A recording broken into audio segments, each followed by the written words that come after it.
everyone. Welcome to ADEX Pixel Virtual Expo. And once again, every Thursday, we do have a very important session called the In Conversation with David Stride. And today we will be, going bold with Leigh Bishop. Or sorry, I should rephrase it and say to boldly go with Leigh Bishop. Like how Star Trek, no? Right. So just a little bit of introduction on Leigh. I'm sorry. I hope I got your name right. Yep. Leigh is a world-renowned shipwreck explorer and a pioneer of deep wreck mixed gas diving and also deep photography. He has advised us to go very brief with introduction, but then again, I don't think he deserved that. I think he deserved a little bit more. So Leigh is one of the most prolific writers in technical diving over the last 2 decades, and his research has led to the discovery of literally hundreds of shipwrecks. He has been a member of most significant deep expeditions, as well as scientific projects that have carried the Explorers Club flag. Leigh lectures globally, features on many television documentaries, and also work as a deep water cameraman for Nat Geo, History Channel, and many others global networks. He is the man behind the original concept of Eurotek, and of course, Eurotek is the Advanced Diving Conference. And here with me every Thursday is none other than Strikey.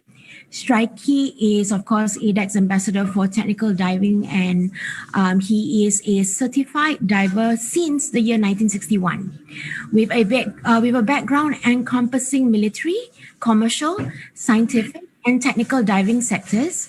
Australian-based David Stride is a former diving instructor and also diver instructor trainer, and a regular editorial contributor on dive-related topics to diving publications from all around the world. Organizer of several world-class diving events as well, with an emphasis on technical diving.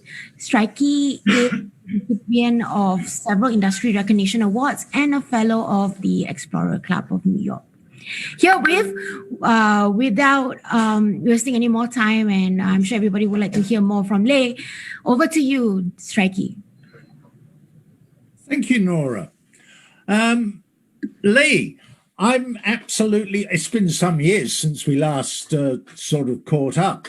And in that period of time, I've kept track of all of the things that you've been doing and a lot of the things that you've done that are sort of publicly known. But there's still so little that I actually know about you as a person. And I'm absolutely fascinated to learn how you got into diving. You actually started, I believe, as a dry cave diver. Yeah, that's right. And nice to see you as well, old chap. I think, and good evening, Southern Hemisphere, and good morning, Northern Hemisphere. I think the last time we saw each other, I remember you were so young. You even had a skateboard under your arm, if I remember right. If only. But now you're very. I'm not sure if you're modelling yourself on John Malkovich, are you? Yes. But look going on there. Once again, if only. But yeah, my diving started a long time ago. So just to introduce myself, I'm just generally a wreck diver. That's all I do. I have friends here in England that I go wreck diving with, and I have a group of friends that we get together internationally, some very close friends that live in different countries, and periodically we do a big shipwreck diving expedition. But mainly my diving here is in England, where we have more shipwrecks per square mile than anywhere else in the world. It really is a haven for shipwreck diving. Like the English Channel, I think there's 4,000 known shipwrecks in the English Channel alone, more shipwrecks per square mile than anywhere else. And that's just really, known ones. That's just known ones. I think there's something like 30,000 known shipwrecks around the coast of the British Isles. And of course, it's only in recent years, in recent decades, that we've been able to explore a massive portion of those, which was in deep water. But yeah, it all began a long time ago. That was the question, wasn't it? You started as a cave diver. Well, a dry caver. Well, no, I mean, let's sum it up really quickly. When I left school in 1984, I went to work in the construction industry, and I was on a building site, and there was a canteen where you went to have your packed lunch. And everybody was in the canteen, but there was one guy that stood out from everybody, and he read the different newspaper, the big one that you can't see anybody behind. It was called The Guardian, and everybody else read the Sun newspaper, which is, I'm not going to go there. And he was kind of different because he looked like your classic stereotype hippie, one from the 60s, literally. There was a television program here in the UK called The Young Ones, and he looked like Neil from The Young Ones. And he had this T-shirt on, and I was just sitting there watching him, and his T-shirt said, "Cavers do it." And then it said, "In the mud, in Wellingtons, in the dark," and all that. And I kind of went up to him and I said, "What's all that about then, mate?" And he said, well, he just looked at his T-shirt. He said, "Well, I'm a caver and a potholer." Whoa, I was just blown away totally. And I just stared at him, and it was just silence. And I said, "Take me." Just like that. I mean, I was 17, I think, 16, 17. And he said, "Well, we have a club. You can come along every Thursday night." Of course, I went along to the club, discovered caving and potholing. And that was it for the rest of the 80s, every single weekend, caving and potholing. And I met up with another guy, and it was a really adventurous guy. It was another hippie, actually, called Steve Pinkney. He was quite an adventurous guy. And we were doing lots of really good hardcore caving in England together, lots of deep potholes in the north of England. And one day we were driving through Kingsdale, past Keld Head, famous cave diving location. And Steve slammed the brakes on in this old car he had. I remember we had a bench seat in the front where we were sliding from one side to the other. There was no, and we saw a cave diver coming out of Keld Head, and we ran down that bank. And that poor guy never even had a chance to take his face mask off or his hood before we'd bombed him with 100 questions about diving. And that guy turned out to be a very famous English cave diver called John Cordingley, the father of British cave diving. And he said, "Well, listen, lads, come up next weekend, bring your diving equipment, and we'll take you diving." Well, we sort of got back in the car, and I said to Steve, "Well, what diving equipment?" He went, "Well, exactly, but we're coming back up here next weekend with a load of diving equipment." Now, believe me, David, I have no idea where that equipment came from. It must have been begged, borrowed, and stole. We'd never even thought of the concept of diving. But we went back up to Yorkshire, and I remember going to Green Close, the cave-in hut where they all meet, the club there. And they opened the boot of the car, the trunk of the car, and there was about 4 or 5 cavers there, people like Barry Siddell, Russell Carter. And Russell Carter was just throwing absolutely everything out of the car that he considered was not suitable for diving. And there was nothing left other than this measly old wetsuit. And I could have cried because I thought, this is my opportunity to go diving, and there was nothing left. And they said, "Look, don't worry, we'll sort you out with some stuff." So they sorted us out with some stuff. And I remember Jeff Yeadon was there, and he gave me his old wetsuit to wear. Jeff Yeadon's the famous cave diver that was involved in the Dead Man's Handshake in Keld Head with Jochen Hassemeyer, that famous story of the cave. And they took us cave diving, and we wandered off. I think it was Joint Hole, that was it, in Yorkshire. And as we walked down from the road towards the cave entrance, they were asking us all sorts of questions like, you are qualified divers, aren't you? We're like, "Oh yeah. And they're like, you do know about Boyle's Law and everything like that." I'm like, "Oh, what? Yeah. I've rewrote Boyle's Law. I know everything about Boyle's Law." I mean, no, that's fine. Of course, we'd never put a regulator in our mouth ever before. So we put all this kit on, and there was this my side mount cylinders with an old car seat belt that Barry Siddell had made out of an old Simca car, and a guy called Jim Abbott was there. And these are all old school CDG members from the 80s, 70s and 80s. And they shoved us in this cave, and off I went for half an hour. That was it. And then, of course, we thought we better learn how to do this properly. So we joined a local club. And back in those days, cave diving was seen as voodoo. It was like, something you don't do. It was super dangerous. And we wanted to learn to cave dive so we could use the skills to get to other parts of caves. So I went along to the local club, didn't mention that I wanted to be a cave diver, and of course, after the session we had, they said, we'll go to the bar afterwards. And I thought, of course, I'm still young. Cool, we're going to the pub as well. This is great. And they all stood there at the bar talking about the shipwreck that they were going to dive at the weekend. That was it for me. The charm of it, or the sound of it. And from that night onwards, I was a shipwreck diver.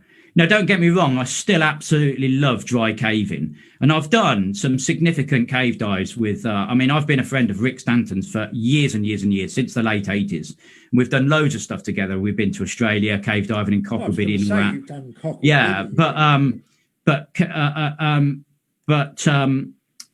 And I'll still go on a dry caving trip, because you can spend, I think we did go back to the Nullarbor. There was myself, Craig Challen and Paul Hosey and Rick Stanton. We went Mulla Malang. That was fantastic. We were in there for days. But wreck diving was my passion, and that is where it all started, David. So not a lot of people know that, really. The name of the first wreck? I do not know the name of the first wreck. It was a wreck off of Swanage, south coast of England. It may have even been a shore dive. I can't remember, but I remember the guy that taught me to dive. I still am friends with him. I still see him, Alan Boness. He has a lot to answer for. And he actually, when we developed into the mixed gas era, he followed us through that period as well and joined us, which was really good. Yeah. And because fairly obviously you're renowned for the deep sort of image making in very, very deep shipwrecks. So what attracted you to the depth, or how did you, obviously I think what attracted you was the wreck, but okay, so that was a natural progression. In just being, people say I started diving because, I watched all the Jacques Cousteau programs. I can never, ever remember watching a Jacques Cousteau program, ever. But I do remember seeing a frogman on the television. So for all my youth growing up, I just wanted to be a diver, a frogman. And every time I pulled a wishbone with my sister or cut a cake and my mum said, make a wish, I just wished to be a diver. But everybody said, don't tell anyone because it won't come true. And I believe that. So it was basically a natural progression. I think it was a passion that I had. And I started when I was 21. And it wasn't long before we'd gone past club level diving. And I'd met a few other people. And of course, I was still with the cave divers. And John Cordonley and Russell Carter had come back from supporting Olivier Isla in the Doudou in the late 80s. Yeah. And they were telling me stories of mixed gas. And I was so intrigued and so enchanted by it all. And it was at the same time, I remember living at home, my mum called me down and she said, there's a television program on, quick, you might like this. And it was Bill Stone's Wakulla Springs expedition. And that just blew me away, absolutely blew me away, and that was what I got into. That's what got me into that kind of diving. And by that time, I was diving as well in the club. And when I saw those twin setups, we were using single cylinders like everybody was, and ABLJs. But and then I made myself a twin set. It was the first twin set in the club, and then John was telling me about oxygen was good for decompression. So we started messing with that, and we knew that it could explode and things like that. So we just put a full face motorcycle helmet on, decanted the gas into the cylinders and just kept our fingers crossed and hoped for the best that it wouldn't explode. And, we had no concept really. We were doing oxygen decompression at 9 meters then, because that's at the time in the late 80s, we thought that was the thing to do, Yeah. And then I started diving with you're going to say this is a small world. Phil Short and Dave Thompson invented the inspiration rebreather. Yeah. We were diving from Poole together. And that's right. I'd met up with Polly Tapson as well. Now, Polly Tapson and Simon Tapson. You got involved with Polly, didn't you? Yeah, it was just slightly before that the mixed gas thing happened, because I was actually in the Orkney Islands. I was diving in Scapa Flow, and I'd been diving there since 1989. And I was walking along the quay, and there was a boat there, and I saw a cylinder on there that had got oxygen written on it. And there was a guy on board filling it, and he was called John Thornton. And you know what? I just stepped on board the boat, and we hit off, and we just talked. And John was learning mixed gas at the same time as well. And who was you know what? Did you say? Sorry? Who was the instructor? That was. That was a thing, you see. We had, let me just sort this light out here. We had, at the time, I knew Rob Palmer from the cave diving group, yeah? Right. And so Rob there was no courses really here in the UK at the time. I think this was 93. And we'd just done a nitrox course. It was one of the first nitrox courses that had come across from America. Now, I hasten to add, we were not behind in America, but we had no need to go gas diving because we had so many shipwrecks. We didn't need to be forced deep at an early stage. Do you know what I mean? Yeah. So we could dive we were diving 50, 60 meter wrecks on air. I mean, I do remember diving regularly 75 meter wrecks on air. And, you know, looking back now, you wouldn't even dream of doing that. If you do the maths, it's something like 600% CNS loading. And you just, you know, it's just ludicrous to think that we did that. But, you know, this was slightly before the Trimix era. And then when the Trimix came over, it was Rob, you know, I'd spoken to Rob. In fact, there was only 3 people that I had a choice of doing 4 people. I had a choice of doing my mixed gas training with. One of them was Billy Deans, and I couldn't afford to go across to America. The other was Shek Exley.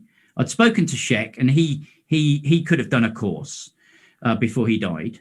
And the other guy was Rob Palmer here in England that had been over to America with those guys.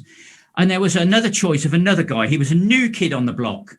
And I didn't know who he was, so I didn't really trust him. He was called Kevin Gurr. I hope Kevin doesn't hear this. No, but, you know, Kevin went on to be the most ingenious person in diving, as we know. And he was involved with me, and I was involved with him in so many stories after that Rob Palmer thing. But Rob taught me how to dive mixed gas. And then it was the very first TDI course, because there was a bust up between INTD and the hierarchy there, and there was a split, as you well know. At the same time, you know, Kev Gurr had started a company called Phoenix, and Simon Pridmore worked there, and we all knew each other, and Phil Short. So we were all kind of doing this at the same time. And I did that course. Leigh, how did you get involved with...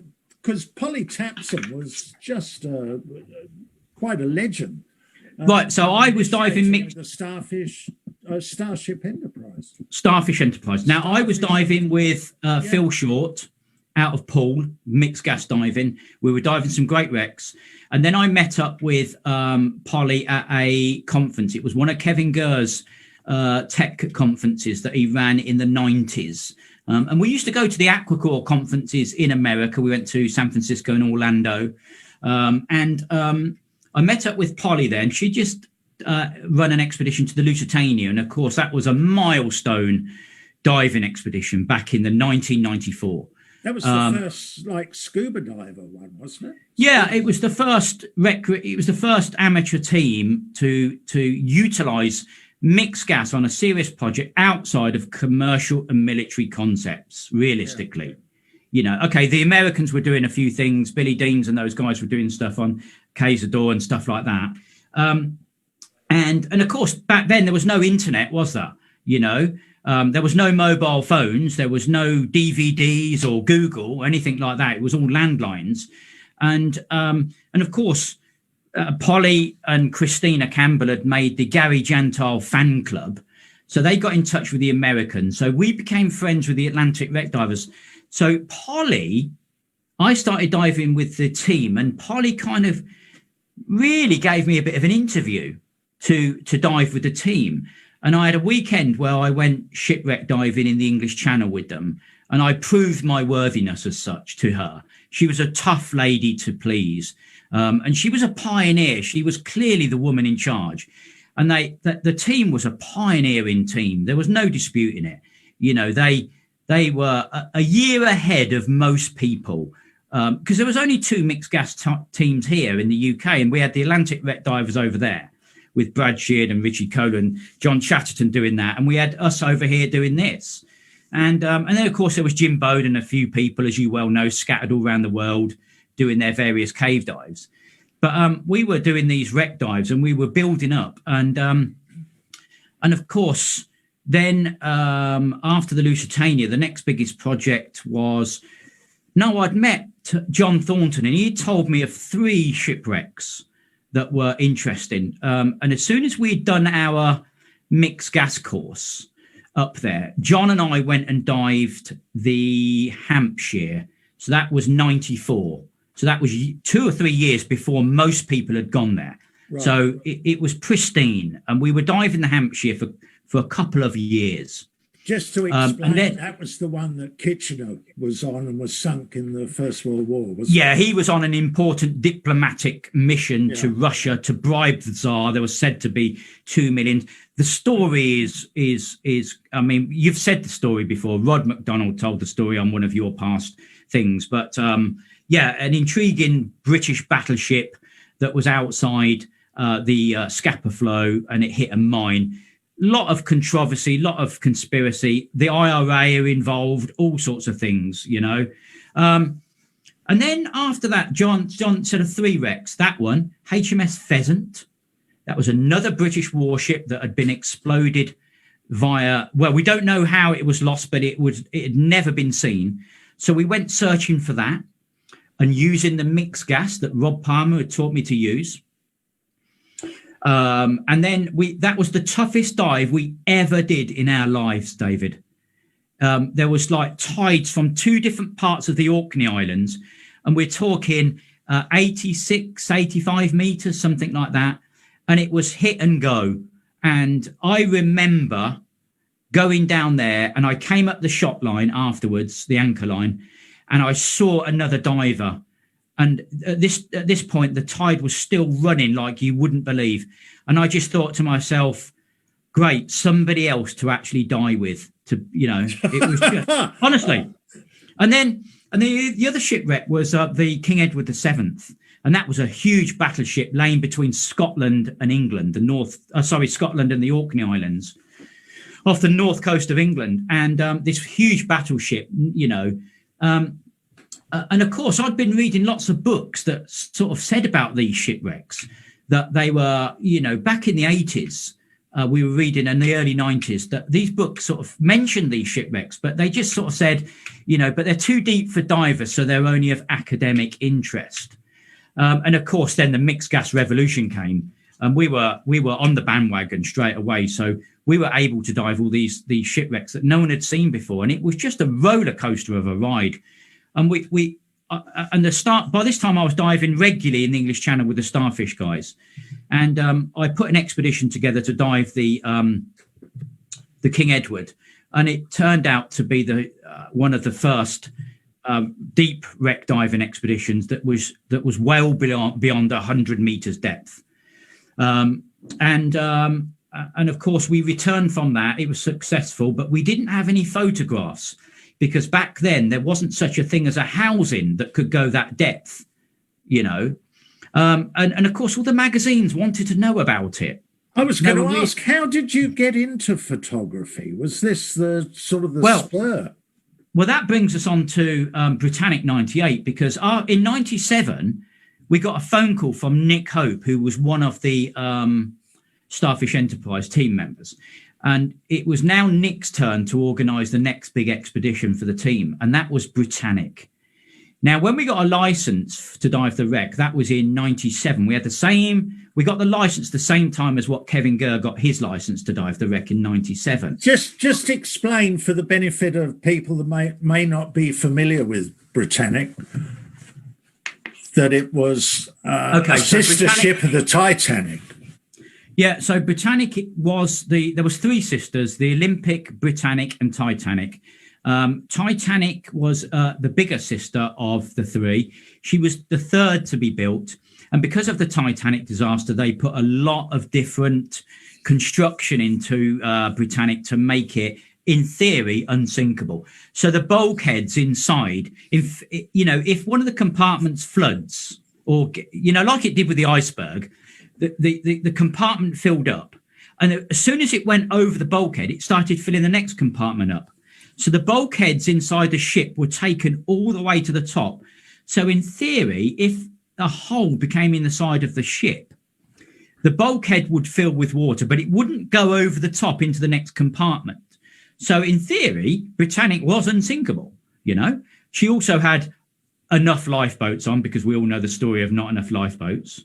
And she also had huge cranes on board that were able to take the cranes. Imagine if the ship sank over on its whole side like that, the cranes could actually reach over the hull and drop the lifeboats in. But the onset of the First World War, she was born into war. She never took a paying passenger. She was pretty much reaped of all her glamorous fittings and things. And she became a hospital ship. She was requisitioned by the British Admiralty, the government rather. And she carried troops from Britain to the island of Madras in the Greek waters. So for the wounded soldiers from Gallipoli, they were bringing thousands of soldiers back and of course, she sank off of the island of Kea in the south of Athens, south of Greece, in Greek waters. But at the time, it was said to be a torpedo that had hit it. But the Germans always said they never torpedoed, a ship with a red cross on the side, which under the Geneva Convention was protected as such. Yeah. And it would have been atrocity of war. And so, what did really sink Britannic? And of course, after he went to Titanic, Bob Ballard went there to try and find. He took the NR-1 nuclear submarine. Spent 2 weeks on the wreck, still couldn't find out why. And we can't forget, Cousteau went there in 76. Mixed gas diving on Britannic. We're talking 119 meters deep here. A pioneering expedition. Cousteau was in the area at the time, and he was looking for the lost city of Atlantis, believe it or not. And the Titanic Historical Society called him up and said, "While you're there, can you look for Britannic?" And that really was, and of course. So this the expedition that you were on, this is because you've dived there several times now, haven't you? So this was the first one. I think fifth or sixth expedition I've been there, but the first one, 98, we used open circuit, and the only person that used a rebreather was John Chatterton. And because we were very friends with the Atlantic wreck divers, we brought over John Chatterton and a few of the others, John Yerger and those guys. And John Chatterton was the first person to dive it on a rebreather. Now, of course, she wasn't allowed to go inside the wreck because Ballard had sort of told Simon Mills, the guy that owns the wreck, of the exhaust bubbles that could come off and disturb the wreck and break up the anaerobic, destroy the wreck as such. Okay, we were not allowed to dive inside the wreck, and John sort of put his hand up and said, "What about me? I dive a rebreather. There is no bubbles." So John took this rebreather. I think it was called a CCR 2000 rebreather. Now, and John will tell you the story of that himself. That's another story. It's not my story. But to cut a long story short, the thing was a bag of shit, really. Yeah, it was It didn't really work. Let's put it that way. There was a couple of times that he was inside the wreck, and his electronics had gone down, and he had no idea of what he was breathing. And he missed dives because of it and things like that. But he was the first to dive Britannic on that. But look, it was a milestone expedition. It was funny because he had what he calls a bone saw, which is an axsaw, like a metal axsaw. And each day he would cut open his electronics, which was a sealed electronics thing on this Aura CCR 2000. And then he would bring it to my room, because I was the only one that had a soldering iron, and he would solder it all up. And I said to him, what if that doesn't work?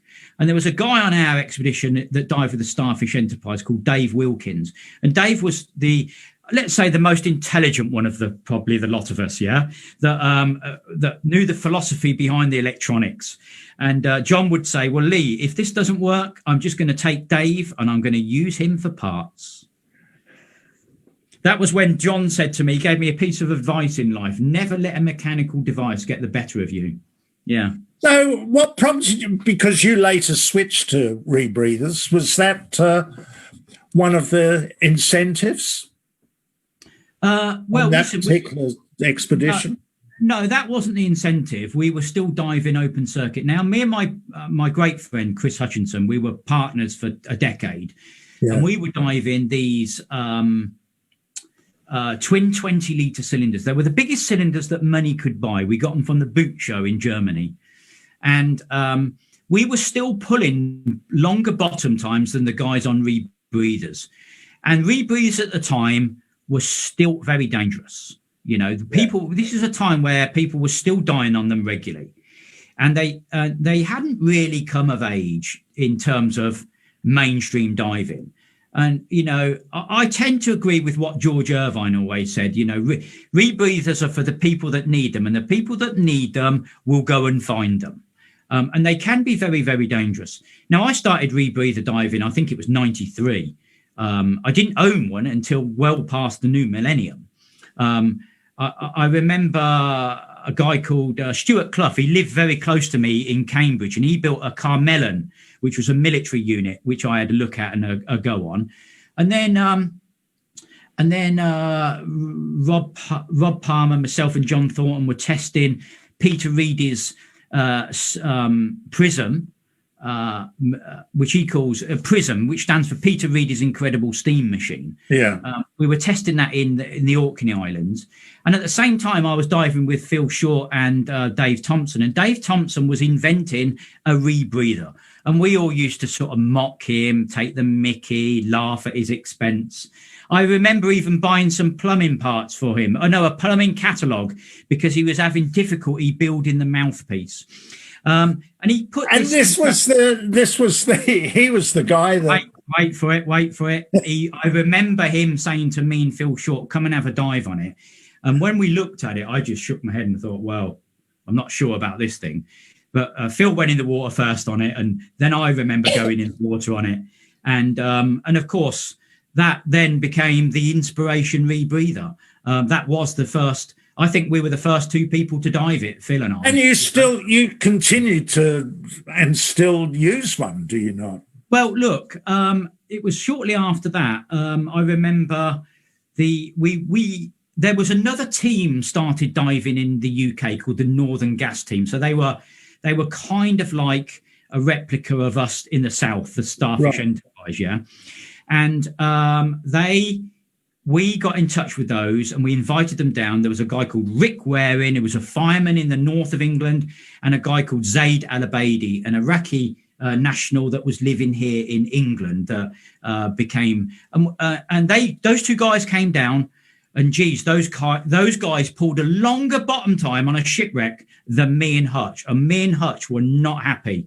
And they were on rebreathers. And that was the turning point. That was it, Whether they were safe or not, we were not having anyone do a longer bottom time on a shipwreck than we were. Now, because of time here, it's cracking along.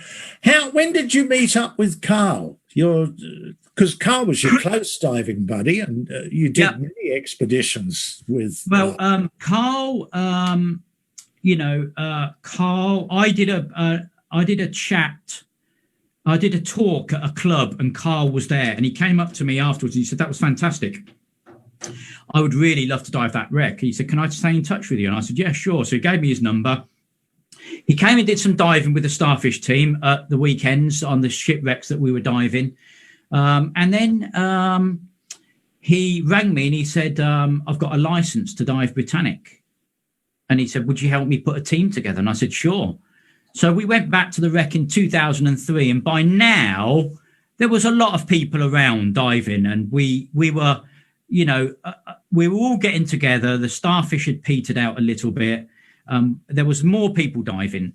So we put a really good team together. And it was all rebreathers. And that's where we met up with the Italians, Eduardo Pavia and those guys. And we pulled off another expedition to Britannic. Now, this was the expedition where we decided, and John Chatterton had tried to get into the Fireman's Tunnel in 98. Now, there's a reason for this. Why Britannic actually sank 3 times faster than Titanic did. But in theory, she was unsinkable. So why did she sink? Well, we knew through historic documentation that the watertight doors had closed. But if there was a malfunction, now the watertight doors are the doors that open in the bulkheads to let the firemen go in and out to change their shift. The firemen are the people that stoke the boilers. So they would change shift after their 8-hour shift. The watertight doors would come up, they would come out, go to their rooms, and then the next shift would come in and the watertight doors would shut. So if that ship hit a mine or a torpedo when those doors were open and they were shut in, was there a malfunction? So our mission was to go inside the wreck, into the firemen's passages, and find those doors open. John failed to do that in 98, but he tried. And then it was down to Richie Stevenson in 2003. And Richie was diving with me on that project. And I waited at the entrance, and Richie went in and he came back. And, he'll tell you that story. But it was a hair-raising dive. And he came back with footage of that door open. So we solved the mystery, or did we? And we also took a guy called Bill with us that was a sonar expert, and he'd found the bluebird, Donald Campbell's bluebird. All right, that Carl was involved with. Yeah, and he found the minefield that the Germans said that they had laid, and exactly where the documentation said they found it. Right in the path of where Britannic sailed. So we knew she'd sunk by a mine, and we knew she'd sunk a lot quicker because the watertight doors were open. And then the engineers said that, hang on a second, in theory, if one compartment was flooded, then she should have stayed afloat. But if the doors were open to boiler room number 5, so you got to remember, like at the back of the ship, you've got your propeller, and then you've got a prop shaft that's driven by an engine. And then in front of the engines are boilers that keep the engines going. You have boiler room number 1, 2, 3, 4, 5, and 6. So 6 was pretty much at the front of the ship. So we had to dive in the front of the ship where we had an entranceway to get in, go through boiler room number 6, and then into boiler room number 5. If boiler room number 5 door was open, then we proved that's why she sank so faster. But we never did that on the 2003 expedition, although the 2003 expedition still remains. But that's so that was the first time that you really got together with Carl as that was Carl's expedition. Buddy. And then in the late 90s, I'd met up with Richie Kohler. He'd come over to dive U-boats with us. And me and him hit it off. I remember I had a plaster cast on my arm. I had a broken arm and I had a plaster cast. But the 03 company that sponsored me with dry suits, they had built a dry suit that fitted over my plaster cast, so I could still go diving. And Richie just thought this was the best thing ever, like this hardcore wreck dive with a plaster cast on.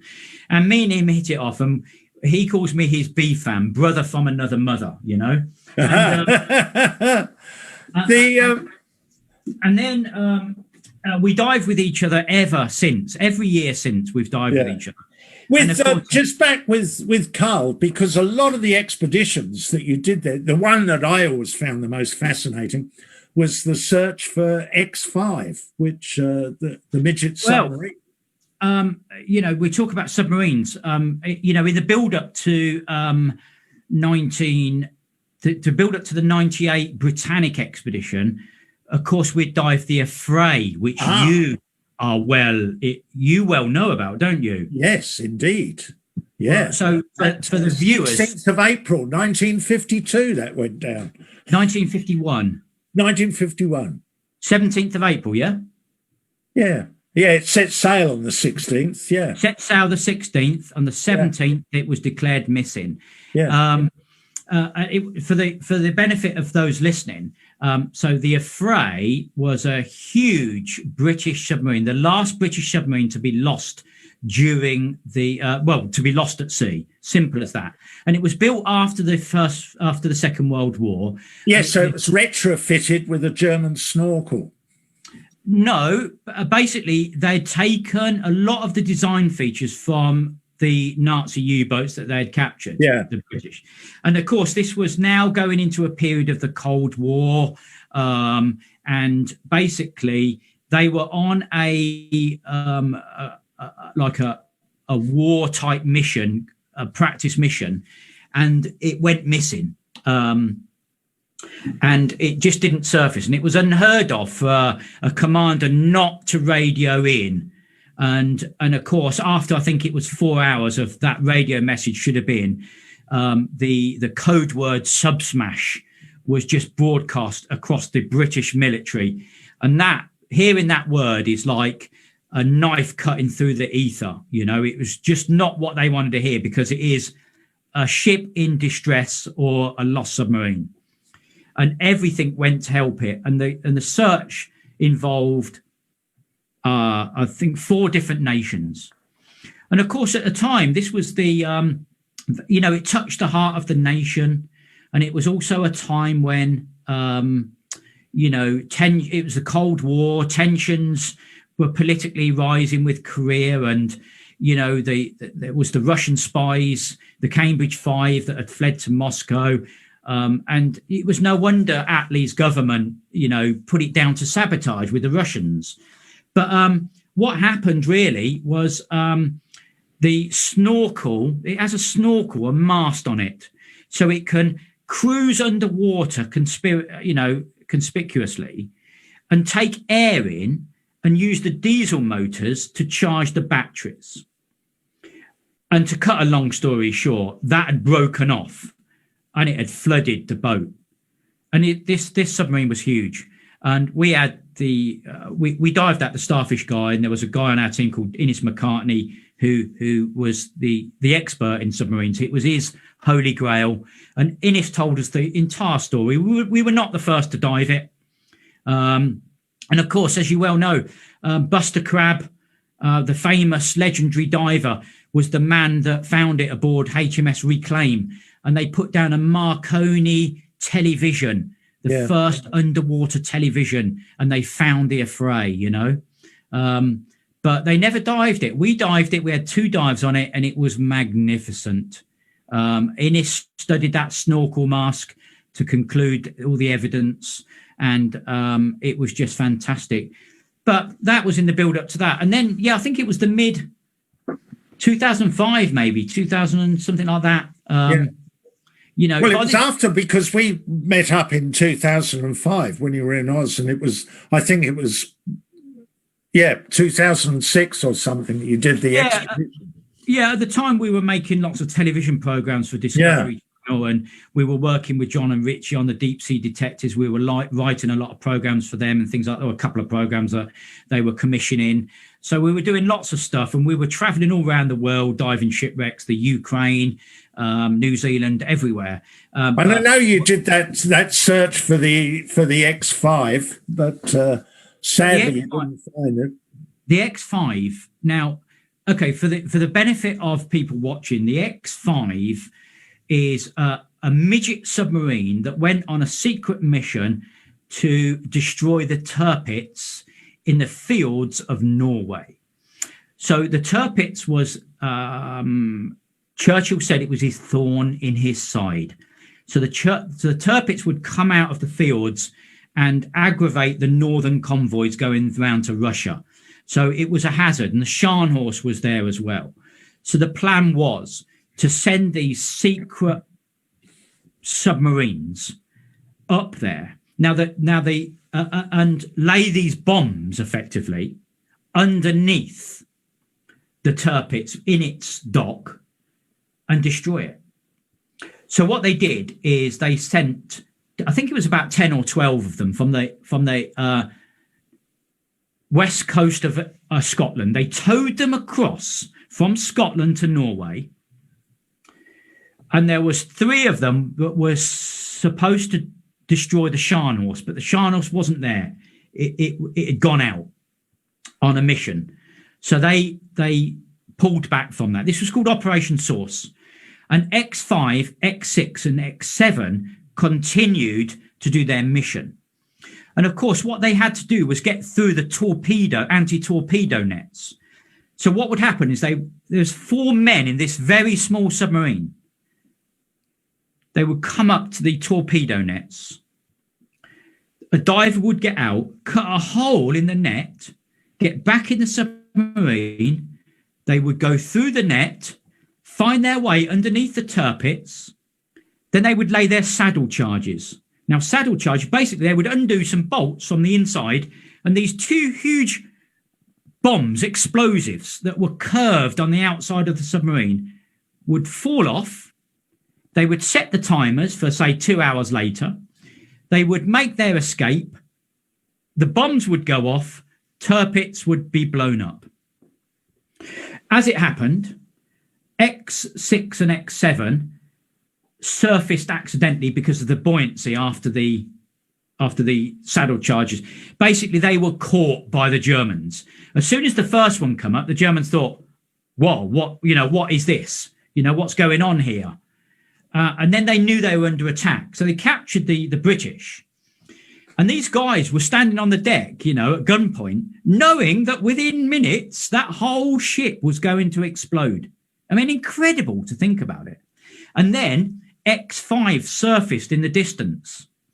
And the Germans got their guns from the battleship, put them down to the point they could, and were bombing it. And then it submerged, and it was never seen again.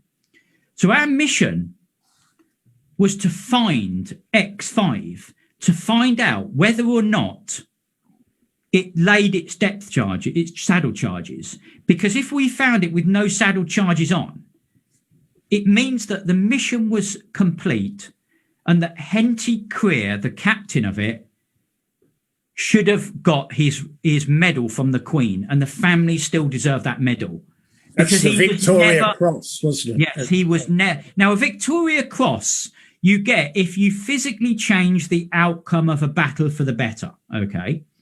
Now, the Tirpitz, while it didn't sink, they blew it out of the water, I think like 6 feet or something. And it was so damaged that they couldn't use it again. And they towed it down to Tromsø, which was further south.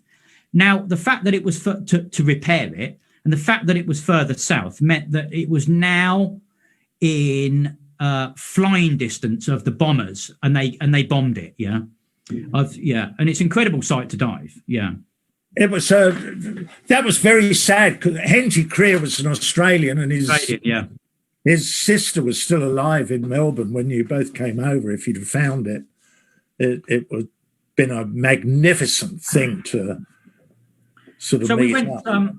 So we went back to Britannic in 2006. And that was for the History Channel, I think, documentary that John Chatterton and Richie Kohler were making. And the plan was to try and get through to the boiler room, but we didn't do it because there was a wheelbarrow in the way in the corridor and this and that.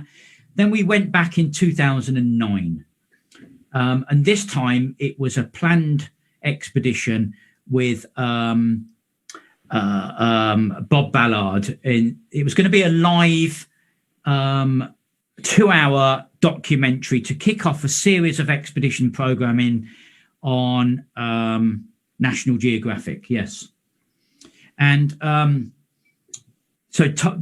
was going to be live from Titanic, and the program was going to be filtered in with things that we were doing on Britannic. And it's funny, I should say actually, that in 1999, our team found the M1 British submarine, which was a huge British submarine with a big battleship gun on it. I couldn't make that expedition that day when the guys found that shipwreck because I was in hospital with the birth of my first daughter, Amber. And it's funny because Amber would grow up and she would meet a girl called Emily, and that was Bob Ballard's daughter. And the two of them are best friends to this day. And they have no interest in what their dads do. Boring, shipwrecks, teenagers of this day and age. And I'm sorry to rush you through this, but the time is galloping on. But yeah, we went to Britannic and we took Jared Jablonski and Katie McKinley with us, great GUE cave divers, with the help of them getting inside the wreck to find the answers to what we were looking for. Right.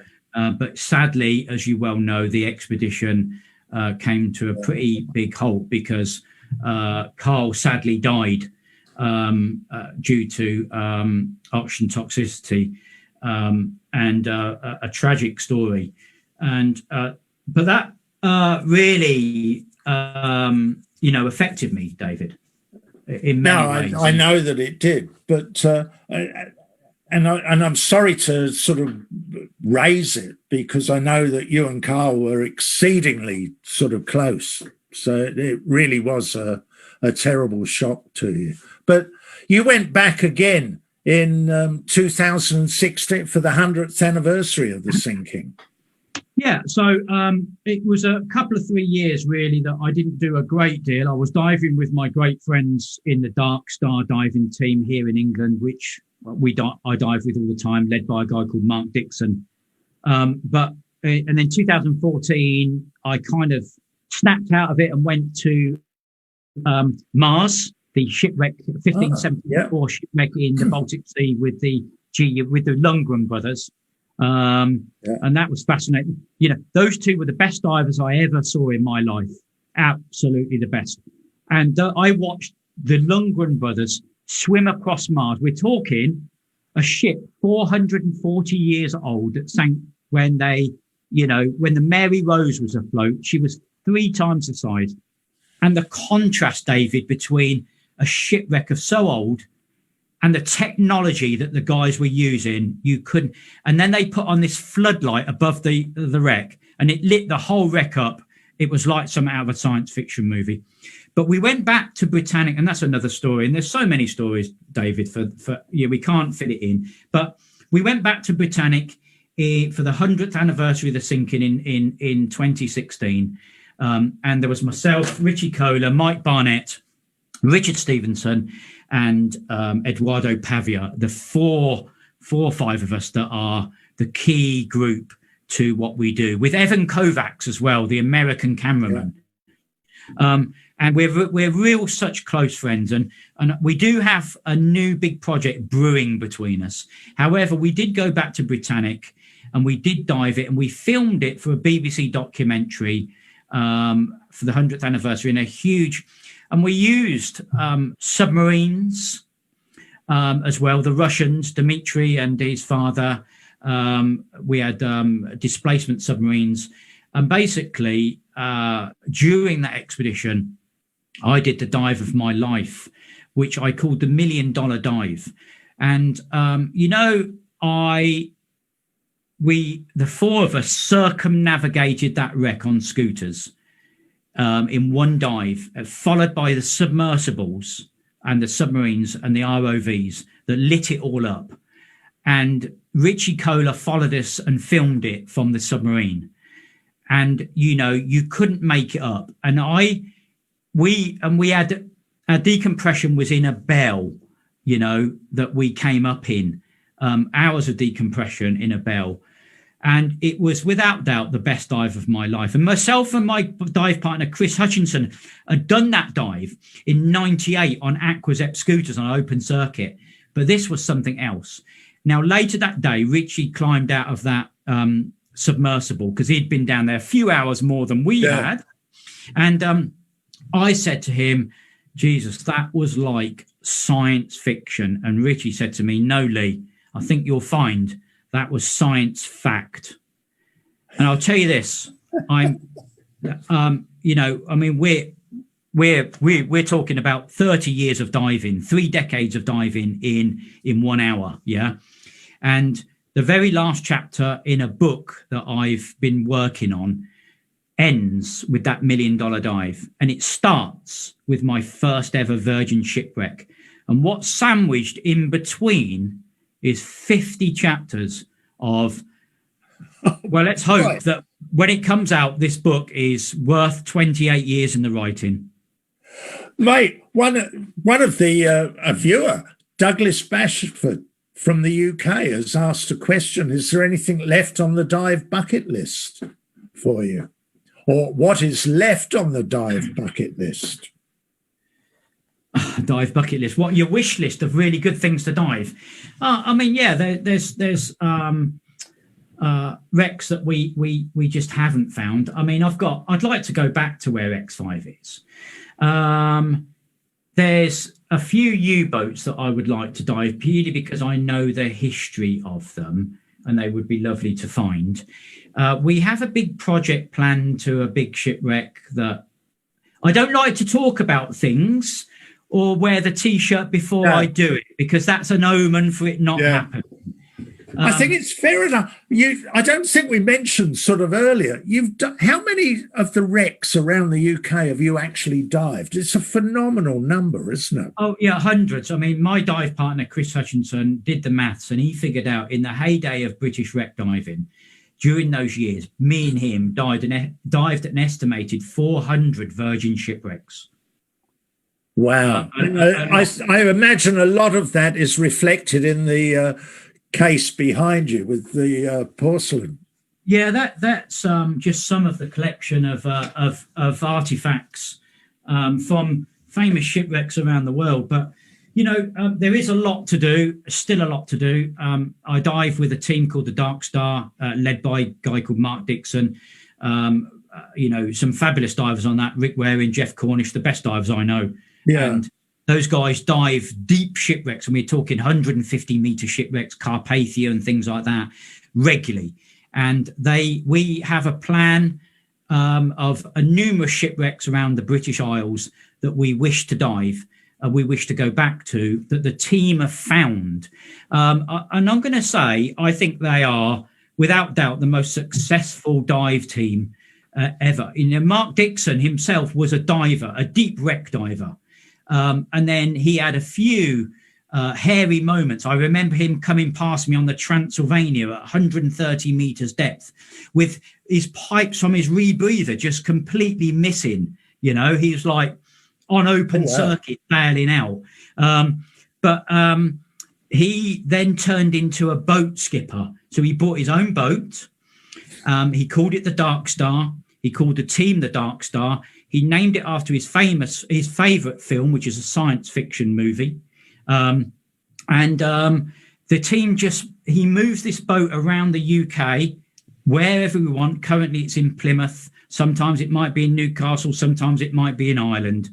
And we team up with the Irish guys, Barry, McGill and Stewie Andrews and those guys. And we all dive together and it's just the most, you know, they're just such good fun to be on a boat with. And that's where our adventures now lie, you know? Yeah. And the other episode that you've been closely involved with, starting the Eurotek, the Tech Dive conference over there, that's put on hold at the moment. Well, yeah, I mean, that started when we came down to your conference, Oztech, in 2005. And me and Carl flew back to that. And do you know what? I'm going to tell you the truth here now.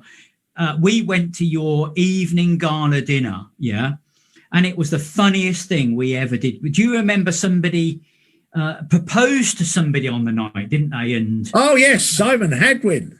yeah, Yep. that's it. And it was just, everything was off the cuff, and it just seemed like when the Australians that were getting an award came up to accept their award, it was like they knew they were getting it, but they didn't know they were getting it. And the script was just so hilarious, you know. And Carl and I said, we've got to have a gala dinner. And the only reason we put on a conference was because we wanted a fabulous gala dinner. And we turned it into that tuxedo evening do. And I'm going to say to you now, you know, I remember you guys taking the mickey out of us, saying that it will never happen, PomTech and all this. Oh, we wanted to, yes, we really did think that it should be called PomTech. Yeah. And of course, we launched the first Eurotek in 2008, and we held it biannually. So it ran like a sister conference to Oztech. So 1 year in the Southern Hemisphere, 1 year in the Northern Hemisphere, because we didn't have anything like this in the Northern Hemisphere. And I'm going to tell you this much now. It has been a fantastic thing because, like Oztech, people meet at these conferences. Yeah. And it opens doors for them. You know, books get written. The latest book by Stratus Cast was seeded there. And it's a place where you can go and listen and rub shoulders with the best in diving, and they all want to talk to you.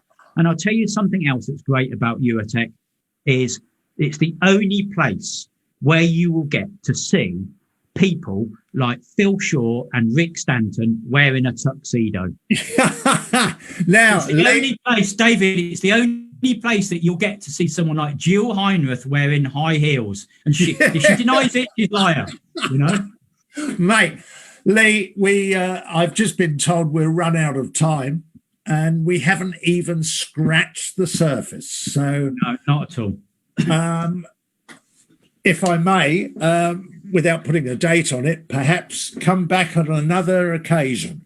Yeah, you're more than welcome. And there's so much to talk about. Lusitania, Ukraine, Truk Lagoon, you know, all first expeditions before a lot of people, the rebreather era, you know. Yeah. So, Leigh, thank you very much indeed. Thank you for having me. Laura, over to you.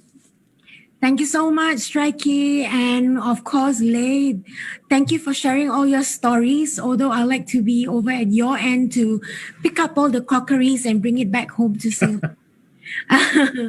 Yeah, you've just run out of time. Exactly. Excellent. Leigh, thanks once again, mate.